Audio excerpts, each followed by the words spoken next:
4 நாளைக்கு முன்னாடி சென்னையில் மழை பெஞ்சிக்கிட்டு இருந்துச்சு. அந்த டைமில் அரும்பாக்கம் திருநர் சிக்னலை நான் கிராஸ் பண்ணும்போது அந்த சிக்னல் ஓரமாக ஒரு அம்மா கையில் குழந்தைய வச்சுக்கிட்டு ஒரு ஆட்டோக்காரோட சண்டை போட்டுக்கிட்டு இருந்தாங்க. என்னால் இதை பார்த்துட்டு கடந்து போக முடியாமல் வண்டியை ஓரமாக விட்டு அந்த அம்மாட்ட வந்து, அம்மா என்னம்மா பிரச்சனை, குழந்தைய நனைஞ்சிக்கிட்டே ஏமா சண்டை போட்டுவிட்டீங்க, என்னம்மா பிரச்சனை உங்களுக்குன்னு கேட்கும்போது, ஐயா என் பிள்ளைக்கு உடம்பு சரியில்லை, ரோட்டில் போகிற ஆட்டோவை ஒருத்தங்களை மறிச்சா 150 ரூபா கேட்டாங்க. இந்த ஓலா ஊப்பரில் புக் பண்ணால் கம்மியாக கிடைக்குமேன்னு சொல்லிட்டு நான் ஊப்பரில் ஒரு ஆட்டோ புக் பண்ணேன். 120 ரூபா காட்டுச்சு. இந்த ஐயா வந்தார், வந்துட்டு எனக்கு 50 ரூபா எக்ஸ்ட்ரா கொடுத்தா தான் உங்களை ஏற்றிட்டு போவேன் அப்படின்னு சண்டை போடுறாரியா.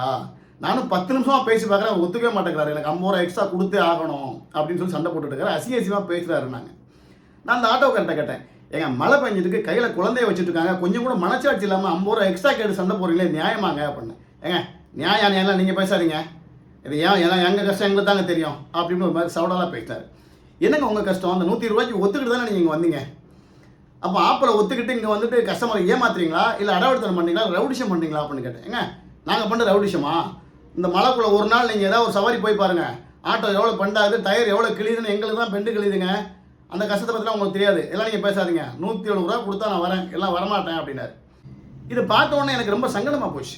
என்னடா இந்த ஓலா ஊப்பரில் ஆட்டோ புக் பண்ணால் 10-20 கம்மியாக கிடைக்கும் அப்படின்றதுக்காக தான் மக்கள் புக் பண்ணிவிட்டு அது வர வரைக்கும் 10 நிமிஷம் 20 நிமிஷம் காத்திருக்காங்க.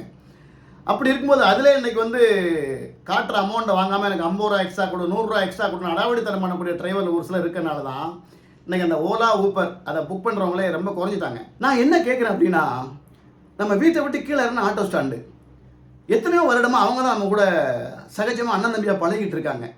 ஏதாவது ஒரு இடத்துக்கு போனால் கூட்டு போவாங்க, வெயிட் பண்ணி கூட்டு வருவாங்க, ஒரு சகோதரத்துவத்தோடு பார்த்துப்பாங்க, ஏதாவது ஒரு பொருளை மிஸ் பண்ணால் கூட வீட்டில் கொண்டு கொடுப்பாங்க, நம்ம வீட்டு ஃபங்க்ஷனுக்கு அவங்க வருவாங்க, அவங்க வீட்டு ஃபங்க்ஷன் நம்ம போவோம். இந்த அளவுக்கு ஒரு அண்ணன் தம்பியாக இருந்துட்டு 20 ரூபாய் எக்ஸ்ட்ரா கேட்குறான், 30 ரூபாய் எக்ஸ்ட்ரா கேட்குறான்னு அவனை நிராகரிச்சுட்டு ஆன்லைன் ஆட்டோவை புக் பண்ணி போகிறோமே, அந்த முதலாளி யாருன்னு தெரியுமா? கண்ணுக்கு தெரியாத எவனோ ஒருத்தனை வாழ வைக்கிறதுக்கு நம்ம கண்ணு முன்னாடியே அண்ணன் தம்பியாக பழகிட்டு ஒருத்தன் நிராகரிக்கமே, இது எவ்வளோ பெரிய தப்புன்னு தெரியுமா? இன்றைக்கி ஆன்லைன் ஆட்டோக்காரன் உங்கள்கிட்ட 50 ரூபா எக்ஸ்ட்ரா கேட்டான், அந்த நேரத்தில் அவன் பிள்ளையை காப்பாற்றணுன்ற அக்கறையோடு ஓடி வந்தவன் யாரோ ஒரு சாதாரண ஆட்டோக்காரன் தானே சொல்லுங்கள். இந்த 20 ரூபா 30 ரூபா எக்ஸ்ட்ரா வாங்கி அவங்க வந்து மாளிகை கட்டுற போகிறது இல்லை, இல்லை அவங்க பிள்ளை குட்டிகளுக்கு நகை நட்டு வாங்கி வச்சு கல்யாணம் பண்ணி போகிறது இல்லைங்க. ஒரு கடையில் எக்ஸ்ட்ரா ஒரு டீ குடிச்சா அந்த 20 ரூபா சரியாக போயிடும். அப்படின்னப்ப நான் எதுக்கோ தேவையில்லாமல் செலவு பண்ணுறேன். நாம் இந்த ஆட்டோக்காரனை நிராகரித்து இன்றைக்கி ஆன்லைன் ஆட்டோவை புக் பண்ணுறோன்ற பேரில் அவங்ககிட்ட 50 100ன்னு சண்டை போட்டு அசிங்கப்படுத்து, இது தேவையா இது சொல்லுங்கள்? நம்ம ஒரு அவசரமாக ஒரு இடத்துக்கு போகிறதுக்கு வீட்டிலேருந்து இறங்கி ரோட்டில் நின்றுக்கிட்டு இருப்போம், ரோட்டில் நம்ம நிற்க வச்சு அசிங்கப்படுத்துவாங்க, 4 பேர் பார்க்குறாங்களே அப்படின்றதுக்காகவே நம்ம 100 ரூபா எக்ஸ்ட்ரா கொடுத்து நம்ம போயிடுவோம். இதே நம்ம வீட்டு பக்கத்தில் இருக்கிற ஒரு ஆட்டோக்கார் 20 ரூபா எக்ஸ்ட்ரா கேட்டால் அதெல்லாம் கொடுக்க முடியாது, போய் அவன் குடும்பம் நல்லா இருக்குமா, நீ நல்லா இருப்பியா, நீ நாசமாக போயிடுவான்னு சொல்லி அவர் சண்டை போடுவோம். இதெல்லாம் எந்த வகையிலங்க நியாயம் சொல்லுங்கள்?